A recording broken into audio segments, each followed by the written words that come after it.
Back in the summer of 2016, I was really into getting older Iron Man figures, specifically 6-inch ones.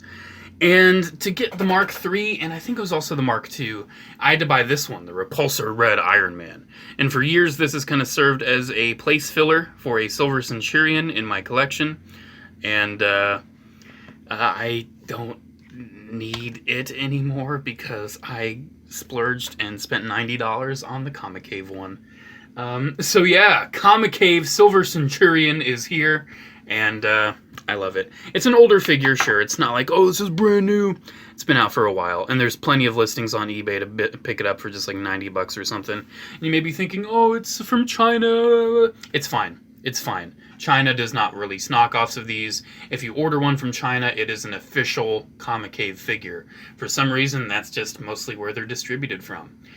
So yes, this is the Silver Centurion, Centurion. I've never been exactly 100% sure on how you pronounce it. But, yeah, this is one of my favorite Iron Man armors, both in comic and in MCU. I loved how it was featured decently prominently enough in Iron Man 3. And yeah, I'm very happy to have like a nice figure of it finally. So before we even get onto the figure, let's get onto the accessories. So you can see on him he has his spiky like sword hands. We'll take a closer look at those later. But you also have fists, which, you know, they're fists. They do the fists. They got the fists and they do the punch. He's got like the unique shaping on the guards there. You have open repulsor hands that are at an angle there, so you can actually have them just do the repulsor blast without an effect part, which is nice. And then you also have open hands that are straight, so you can have him do a straight-on repulsor effect, or if you just want his hands looking straight like that. And you also have, it's probably the same sculpt, angled repulsor hands with a hole in it, with effects, with like a little angle to that peg, which really helps make it look good. Plug that in, boom, there you go. You got the repulsor hands, so you have that. And you also have repulsors for the feet, so you can have him do the flying. And let's just show that off real quick. So yeah, you just plug these in on his feet. They hold on all right. You can see the peg's kind of tiny, so they don't hold on the best. But yeah, you can get him to fly. You can use his articulation, get him all flying and everything. And yeah, that's pretty good. I think so anyway. Get him flying, get him boosting away. That's really cool. So yeah, he comes with all those things. And he also comes with, like I said, the really cool, like, knived hands. Where it's like, I think he used it to cut off Killian's arm, if I'm not mistaken. Popped one of those out and cut his arm off. Yeah, those are really sweet. That's how mine will always be displayed, honestly. Come on, it's iconic. It's just super cool. But yeah, he doesn't come with too much. Wish he came with a base. I know my shotgun came with a base, but for some reason all my others, my Gamma, Centurion, and Igor, just did not come with bases. So yeah, he's pretty. He's very pretty. Now, before we even get on to the figure itself, you may be wondering, how does he scale with Marvel Legends? Because I know a lot of people are going to be curious about that. I was very curious about that. So, comparing it to the original, smaller 6-inch Iron Man figures, he's right on par. He's right on par with the smaller stuff. So from Iron Man 1 and 2, he will perfectly scale perfectly fine. But once you bring in the Marvel Legends era, Marvel Legends made them a little bigger. So, like, they did the new Mark 7, which is significantly taller than, like, the Iron Man 2 Mark 6 and all that. So you have to keep that in mind. He is going to be slightly slightly shorter. He's going to skew more towards the side of the older Iron Man 1 and 2 6-inch figures. But if you don't mind his hips looking a little odd, you do have the pull-down hips. You can pull those down. Again, they do make his hips look a little odd. But that does add an extra height. So if you have him like a Hall of Armor and you're not really going to be looking at his hips, there you go. He fits in pretty good now. Can't really complain too much. Man, look at the gold paint on this. Ooh, man, that's not the greatest. Especially looking at something like this. Oh my gosh. So yeah, you can see he scales pretty decently. Not the greatest, not the worst.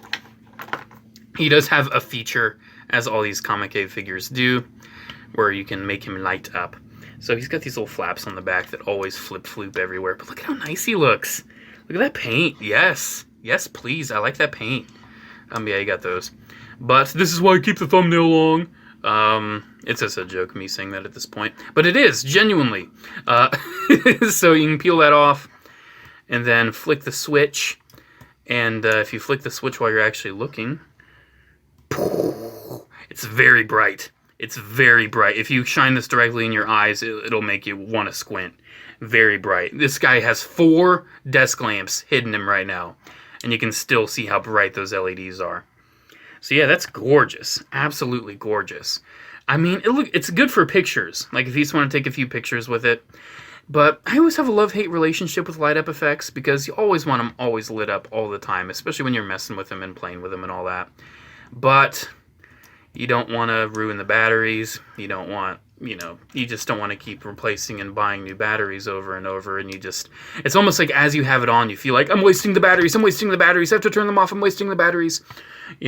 So I don't keep it on for more than maybe a minute at a time. But yeah, that's just the way it is with light-up stuff. It always has been, I think. So yeah, the figure itself, you've already gotten a pretty good look at it, but let's get an even closer look at it. So he has that unfortunate thing where he's got the little mold line on his chin. So does my Mafex Mark 45, or Mafex, however you want to say it. Yeah, it's just got that little mold line right on the chin, and it's so irritating. It's just how they made it, though. But beyond that, though, look at this paint. That glossy, nice candy red metallic paint. All the little paint wash and weathering all throughout. All the little black and the recesses. The silver that makes, him the Silver Centurion. A little bit of silver there. Man, he's just so gorgeous. Look at that little paint right there. And all the little shading and panel lining and all that. He looks so nice. He looks so, so nice. Oh my gosh, just look at him. He is gorge. He is gorge. I don't remember where I first heard the term gorge, but it's been a fairly recent term that I've heard. But yeah, he's even got a little silver on the toes, too. He's just so pretty. He is so, so pretty. And you can see he's got little panels on the legs, too, that open up. Ooh, come on. There we go. Yeah, he's got little panels on the legs he can open up. See more inner workings and detail. That is just super sweet. Yeah, man. Got little panels back there. Ooh. He's got panels not on the sides, but he does have panels on the front of the feet. So you have those. But yeah, he is... Oh, yes. I love these things. I don't know if this will be my last Comicave. I don't know if I want to go and get repaints. I don't know if I want to get like Striker and Blue Steel and, all those others. But man, I'm tempted. Like sneaky freaking digital camo Iron Man. Ah, man, so tempted. So let's go over his articulation because it's not the greatest, but it's also not the worst. So because he has the LED in the head, and I think this came out before Gamma, where Gamma engineered it so you can get full range of motion out of the head. You can just turn the head a little bit that way, a little bit more the other way. But still, that's more motion than, say, Shotgun had. You can move it up and down. Shoulder pads move out of the way. And then you can move the shoulders. I think they pull out a little bit, too. Yeah, shoulders pull out a little bit. I think you can move them up about that far. Bicep swivel. Double jointed elbow. You have ball joints at the wrist as well as hinges. It's kind of like that. It's that system. You can see it. It's the hinge ball joint swivel system. You know how it is by now. Then the torso can extend to allow for some crunch, forward and back, side to side.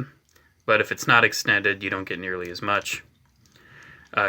So the hips drop down. They do that.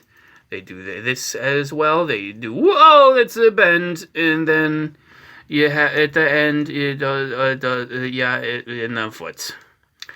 So yes, that is all the articulation. My brain stopped working halfway through, and then I recovered it, but I'm like, nah, just roll with it. So yeah, that's basically it. Comicave Silver Centurion.